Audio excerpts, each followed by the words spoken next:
The doors are closed, but the work has to keep going. The International Monetary Fund's headquarters in Washington, D.C. was shuttered 2 weeks ago after 2 staff tested positive for COVID-19. IMF teams are still keeping the world funded during these extraordinary times. A key concern about a long-lasting impact of the sudden stop of the world economy is the risk of a wave of bankruptcies and layoffs that not only can undermine the recovery, but can erode the fabric of our societies. The IMF has pledged that no one should die from coronavirus due to a lack of funding. It's made $50 billion available to help low-income countries and emerging markets. And it said that it's ready to use its $1 trillion lending capacity to help all those who need it. Over 80 countries have placed requests and more are likely to come. And normally we never have had more than a handful of requests at any one time.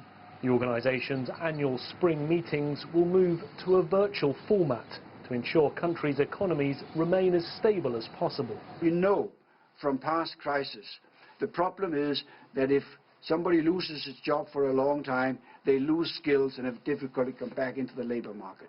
We know if non-performing loans are allowed to build up on a large scale, it impairs households and banks and financial institutions' balance sheets, and it makes it, that will be a drag on the recovery also. The lender says a combined strategy is vital. Containment must go hand in hand with strengthening healthcare systems, and putting recovery plans in place now will enable economies to pick up once the health crisis is over. The IMF is predicting a global recovery next year in 2020. For that to happen, countries must prevent liquidity problems now, as those may lead to a much longer-lasting collapse of industries and labour markets. Nick Harper, CGTN, Washington. 2 cruise ships stranded off the coast of Florida finally being allowed to dock. Details are still being finalized over when this will take place after the governor resisted letting the ships dock in his state. Nearly 200 people aboard one of the ships have flu-like symptoms. Some have tested positive and several have died. Healthy passengers will be allowed to disembark, but anyone showing symptoms will have to stay on the ship.